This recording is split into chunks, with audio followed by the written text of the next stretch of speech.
Good morning and welcome to Goldstone. I'm the complex manager here. I have been for about 3 years, and it's been a very fulfilling career choice for me. It's been a wonderful experience. I've been here about 16 years, and I hope to, one of the key things for today is for you to be able to take away some of that excitement and joy that I've had over the years with you before you leave. So I welcome you all to this first national social event that we've had here at the station. And I'm pleased to have so many of you here with us today, especially on a beautiful Mojave Desert day. This is going to be a beautiful day for this event. We have a full day planned, and I hope that you have a very exciting time learning about NASA, JPL, the Deep Space Network, and of course Goldstone. We have a number of informative briefings to set the stage for today's tour, and I would like to introduce our first speaker, Mr. Badri Younes, the Deputy Associate Administrator for the SCAN Network.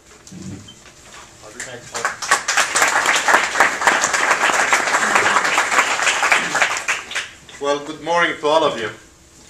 I bring you the best wishes and the thanks of the NASA Administrator, Mr. Bolden, Charlie Bolden. He couldn't be with us today, but he would have wanted to be. But he had asked me to thank you all for being here. It's a partnership that we have between us and you. We do a lot of great things, but great things that are done if not communicated, especially to the young folks and other people, will lose their value. So on a day like this, as I spoke to some of you outside, and so some of my words may be repetitive, but it's the kind of partnership that we would like to build on, to get the message out, to sensitize the minds of the young generation to the importance of the work that NASA does, and the importance of NASA and working for NASA, and to stimulate their mind to pursue science and engineering and technology and mathematics as a career of choice. So I will be talking to you today about NASA Space Communication and Navigation Program, for which I am responsible. I'm the Deputy Associate Administrator. I work for a person by the name of Bill Gerstenmaier, who oversees all of NASA's human exploration and operation. So, next chart. This is the kind of network that we have. 3 different networks that evolved over time, catering to a different set of customers from near Earth to deep space. And also, we have a space network that evolved out of the shuttle and the human exploration to provide near real-time support to anything that's in a near Earth environment below geo orbit. The deep space network is where you are at one of the facilities here, one of the stations. It caters to anything beyond geo, while the near Earth network caters to all of the science missions that primarily doing Earth science, going around the Earth in a very repetitive motion to study the Earth, from weather to all kind of missions with the objectives to do Earth science or observation. Next chart. This is where we are going to. It's a notional architecture. We are charged of integrating all of these networks that have evolved independently over time into a single cohesive network of networks, providing transparent support to new classes of users that will be crisscrossing all of these boundaries, near Earth and deep space, in the future. So a network that caters to this class of user will require integrated capabilities, no discrimination, no differentiation between near Earth and deep space, except in what the laws of physics, tell us or establish. So we are trying to also introduce new capabilities. We are trying to leverage some old concept into future capability by building, instead of a single dish, to communicate, to provide the kind of energy and power to communicate with deep space mission, to have an array of smaller size antennas, so you can cater to many more users. At the same time, you can close the link with someone who really operated in a steel environment with low energy level. So every station, and we have, for the deep space network, we have 3 stations spaced by about 120 degrees. They're distributed around the globe to have 24-hour and 7 days a week, visibility into our missions that are in deep space. We have one located here, one located in Madrid, Spain, and one in Canberra, Australia. They have evolved over time, as I said, catering to the individual need of specific missions. So there is plenty of redundancy in the type of hardware and the capabilities that they provide, driven primarily by the specific mission needs. The good folks at JPL, supported by their support contractors, are working very hard to harmonize across the entire network and to try to provide efficiency in the way we operate and trying to integrate the operation of the 3 networks under a single command instead of having 3 shifts per day at every station to follow the sun and have a shift per station controlling and managing the capabilities and the assets in the other stations. So we are also trying to introduce the concept of internet, the TCP. We are moving it up into space, but TCP does not work in space because of the latency issue. So we are coming with a new concept for communication protocol called delay tolerant networking, DTN. You probably heard about it. It's being tested on the ground, pretty good for the battlefield and supporting networks on the move, ad hoc networking. Provide the kind of robust capacity that the actual physical capacity cannot support now. It can multiply that capacity into a much bigger virtual capacity. We are also introducing optical communication into our operation. Optical communication can provide 100 times the performance of an RF system, so it will allow us to, to either reduce the size of the communication payload on board the spacecraft, such that we can put more scientific instrument on board, or we can provide the kind of data rates that's needed to provide streaming video from Mars and from other planets. You all watched the MSL landing, and everyone had the question on their mind, wouldn't it have been great had we had streaming video coming down, from Mars? I promise you it will be possible, but not yet. Give us some time. So you have a roadmap, how we are all evolving the capabilities. Definitely NASA doesn't get much in terms of a budget, although some people may think it's a lot, but really the kind of things that we do and the capabilities and the mission that we are trying to accomplish is not that cheap, and it returns a lot of dividends to the taxpayers. But with what we have, we are doing a lot. Many of the things that we do, we are really going to count on you and communicating to the ordinary folks, and hopefully through your messages we can also stimulate the mind and can make establish a new trend in the way young folk thinks. Instead of gaming and internet and other things, service-oriented kind of jobs, they can pursue science. We really need to revive that thing in all of their heart and their mind. Math and physics and all of these things are so critical to our growth, not just from a scientific perspective, but also from an economic perspective. So this is a timeline. I'm going to speed it up a little bit. Next chart. That's how we are going to evolve it. A mission that's going to the moon launching in 2013 that will provide us our first experience with the optical communication. And let's keep on moving. And by 2018, we'll have established that integrated network. And part of the thing that we are doing from an integrated network, since our budget is fixed, we are trying to introduce efficiency in the way we operate to generate enough funds to cover, to fund the new capabilities. And with the help of the people that you see around you from JPL and from ITT and from all of the NASA centers who are supporting our activities, we are able to save close to 40% of our existing funds.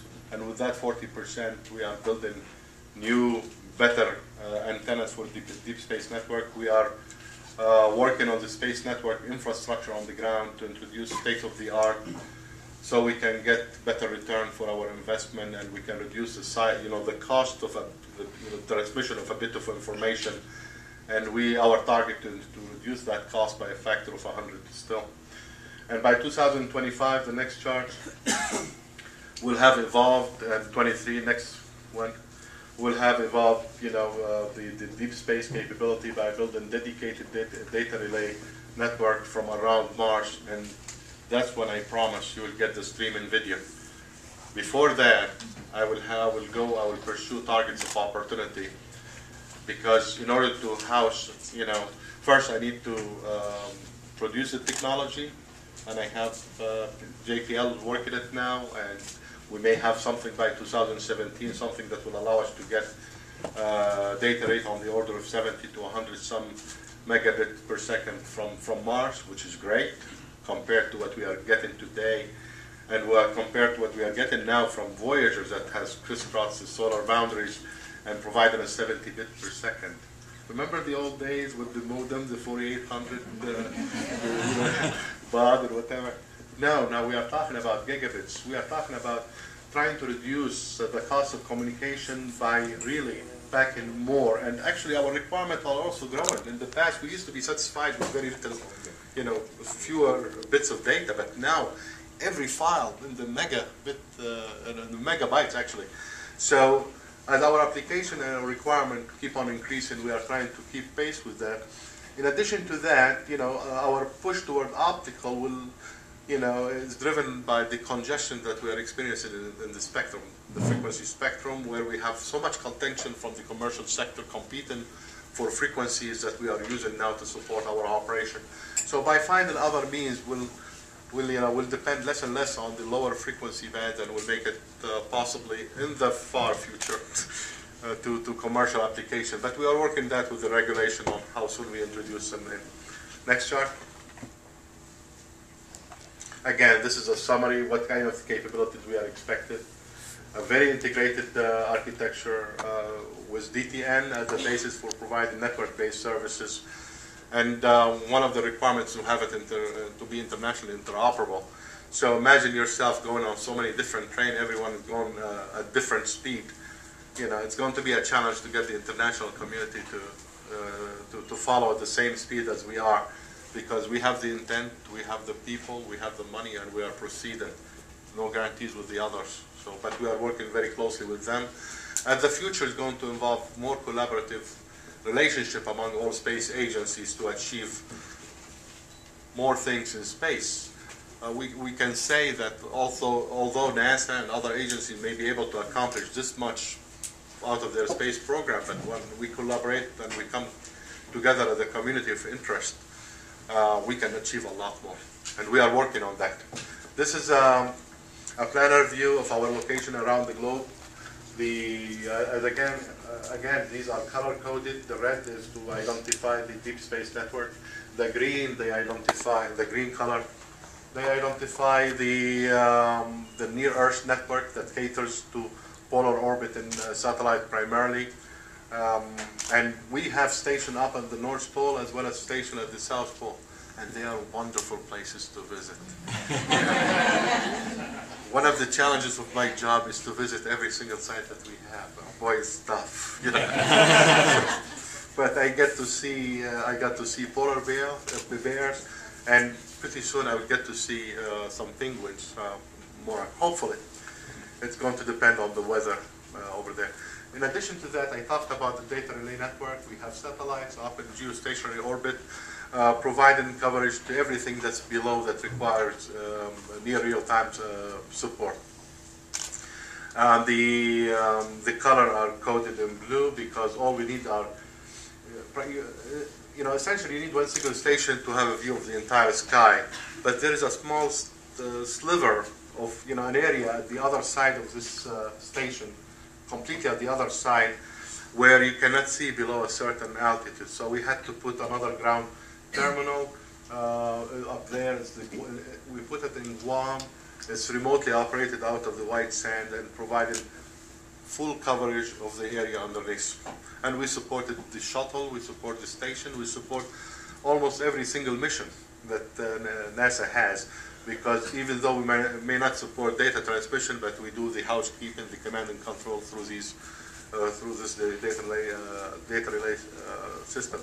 On a single day, we are supporting over 100 missions, varying from human missions to suborbital all the way to deep space. And again, we are still supporting a mission that's going beyond our solar system. Next one. I already talked to the characteristics of of these networks, and these are the kind of missions they support. They are probably very familiar to many of you. Next shot. I already covered, the spacing between the deep space networks. Goldstone, Canberra, it's in Tintinbilla in Australia, and in Madrid, Spain, in Robledos de Chivalis. Next one. This is the DSN. These are the pictures of the various sites. They vary, definitely, based on the real estate that you have. In some places, we have very little real estate, so they are concentrated together. In other places, they have the real estate, so with more real estate, we can do better science out of the infrastructure. Next one. This is where we started about how many years ago? 57, 58. We introduced the first antenna to support the Pioneer program. And this is what we had in here. Imagine all of you under this shed. But we started with a 26 meter. Next chart. Then we thought, people need to work there. They need to have real facility to be housed in and to do some serious work. So over the 60s, when we started to see some growth, and toward the end of the 60s, next chart, in 68 we began the work on putting the 64 meter antenna, which is now the 70 meter. We increased the radius a little bit by 3 meters, so the diameter increased to 70 meters over time. Later on, as we needed more energy, more signal to noise value to capture certain signals. So that evolved over time. It started in the late 60s, and about a few years ago, 3-4 years ago, we celebrated the 40th anniversary of that endeavor. It's our Eiffel Tower. It's a challenge. It's getting old, and we don't have the heart to replace it. So we are building on new capabilities, because large infrastructure can really cannot support signal at high frequencies, because the surface smoothness does not allow for that. As you go up in the frequency, the wavelengths get smaller and smaller. So any perturbation in the surface, any misalignment, can cause a lot of severe loss to the performance of the antenna, and the efficiency of that antenna will go way down. So you don't get your value out of it. As we are moving toward Ka band, not necessarily out of the X band, in addition to the X band, because we have so much usage of the X band now, going to the Ka band, we decided on going towards smaller antenna, but all of them arrayed together, so they are all acting. Instead of listening with one big ear, I'm listening to 5 smaller ears, but all of the energy getting to each one is harvested together. And aligned in time and in frequency, and the phasing that exists between the various signals is removed, so that they all add coherently and meaningfully without destroying each other. We are doing that on the receive. We do a lot of that now, and we'll be doing it more in the future. This is where we are now. Big difference from where we were to where we are now, and where we are going to be in the future. Where the future will rely on arrays of smaller size antennas that are doing a lot more than just data communication. We do support a lot of science, a lot of radiometrics and other sciences depend on these on these antennas. We do radio astronomy, so the Gabbard program is supported through some of these assets. And in the future, we'll have big telescopes trying to see the light, as we all have seen it, and the light is going to come to the deep space network in the form of optical communication or laser communication. Next chart. I don't know whether you all followed the War Toughest Job. it's not easy to take 5 million pounds and lift them up and work underneath them within a space of 30 centimeter.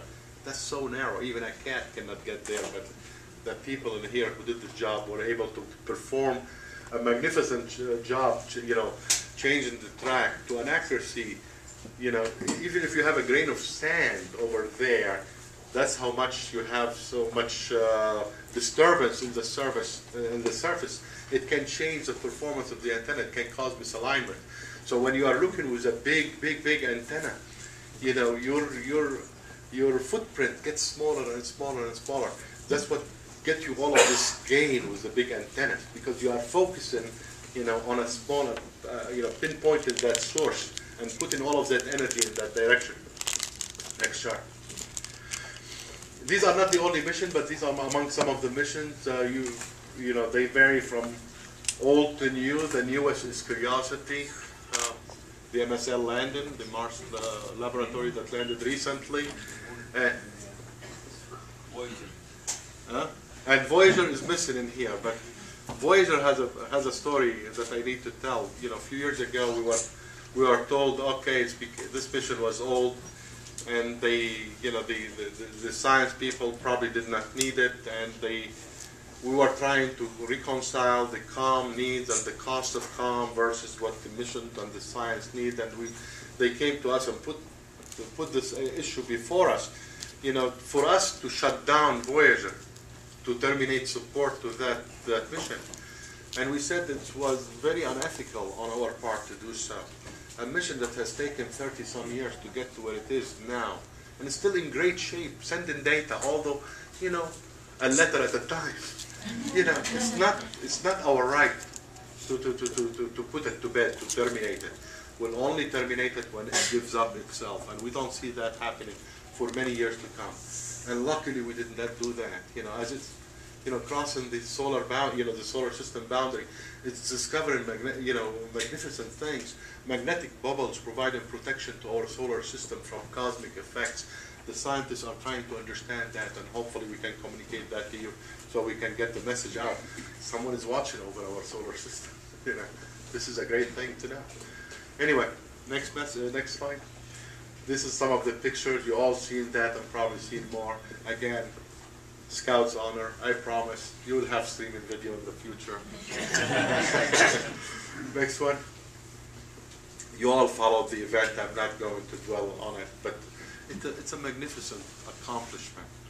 Just imagine the navigation aspect of landing, trying to enter the Mars atmosphere at a single point. Let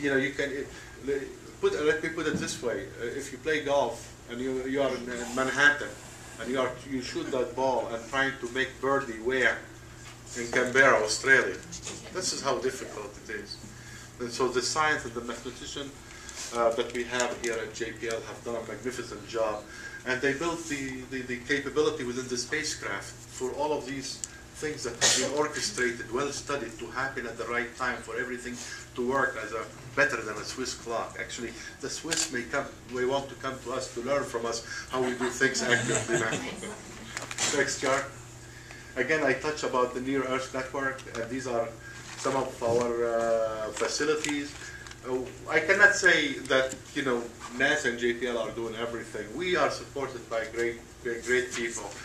Sonny identified himself as the manager. Sonny worked for ITT, but we are all in it together. We are partnering in the space exploration, the same as we are partnering now with you in getting the message out. Exploration, as I said, is in our blood.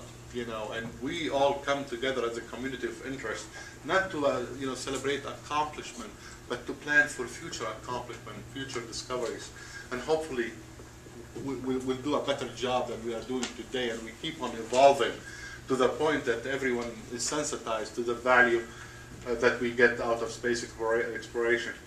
Next one. This is the space network. I touched on it. This is a magnificent bird. The architecture of this bird was conceived in the 70s. It's still operating until today. We had 9 of them until recently. We have 2 generations of this spacecraft. the first one was launched in the early 80s, and we had lost one of the spacecraft on board the Challenger, because the Challenger was the one that deployed them. It was a tragic thing. So hopefully we'll never relive that tragedy. Anyway, you learn from mistakes, and tragedies can only make people stronger. But this spacecraft that was designed for a 7 to 8 year lifetime, we operated them for 27, 28 years.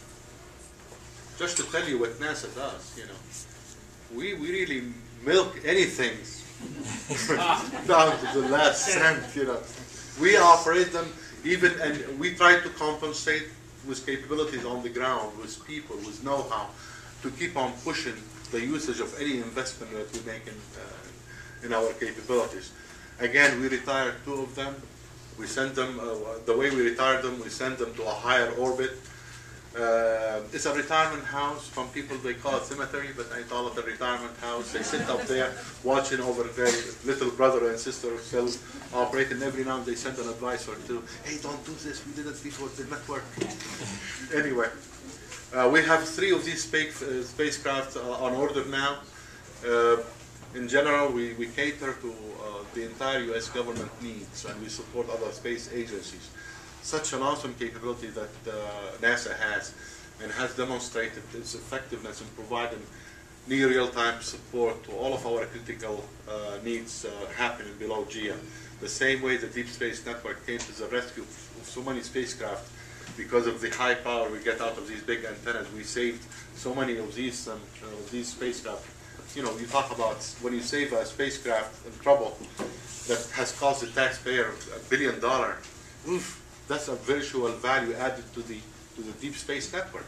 So we've saved many of these spacecraft in the past, and the Space Network does some of that and really maintain contact with most of our science mission, and trying to see their state of health and communicate that with the mission center to fix it. Next chart. This is the location, and these are our retired. It's tough on us. We grew up with them. They become part of our life. And so when one of them retires, it's like you lost one of your children. That's how we view them. But luckily, we are going to we have 3 new children that will take their places. We need 7 operational spacecraft, and we are going to deploy the 3 as more of these spacecraft, retire. So we'll always have a constellation of 7 spacecraft up there. And we are working on the next generation data relay satellite. My objective is to reduce the cost by about a factor of 75%. If we are to have more capability, we need, more capable capabilities. We need to leverage the new technology, new concept, and the technology has advanced a lot since the 70s. So this is some of the things that we are trying to do in order to, provide NASA its money's worth and really meet the aspiration of all of our scientists. Next chart. Again, the focus is on deep space optical, but we are starting in near Earth. We have a demonstration on a the LADI mission that's going to study the dust around the moon. So we are putting an optical payload to gain expertise and experience in operating optical communication. When you talk about something, much thinner than this spot from so far away, in order to communicate, you need to establish alignment between the antennas, the transmitting antenna and the receiving antenna. So you really, if the beam is so narrow, trying to detect this beam first is a challenge, but trying to lock on that beam and maintaining that alignment is even more of a challenge. This is what we are trying to do. So hopefully we'll demonstrate it successfully in 2013. And also, next chart, we are taking this concept to also put it on our future data relay satellite. We can provide data rate in the gigabits up to 10 gigabits per second instead of being limited to much slower data rate. then the contact time of the spacecraft will be smaller. We can accommodate more users, and probably also will need fewer spacecraft. So ultimately, that will reduce the cost to us. Next chart. You know, I only had 20 minutes. I'm sorry, I took 40. I did not take an hour. You know, I always say it. You know, people look at the glass half full, half empty, and I tell them, don't look at the state of the glass, whether it's half full or empty. Look at the content. When you go to a restaurant and you ask for a soda, they fill it up to the top and they keep on refilling it. You ask for cheap wine, they fill it up. You ask for a good wine, they serve you half of a glass. You ask for a good brandy, they give you very little in a huge glass. So always go after the content. The substance is what matters. This is what we provide at NASA, even with a 0.5% budget compared to other agencies. But that 0.5% is the best brandy that you can ever find. Thank you.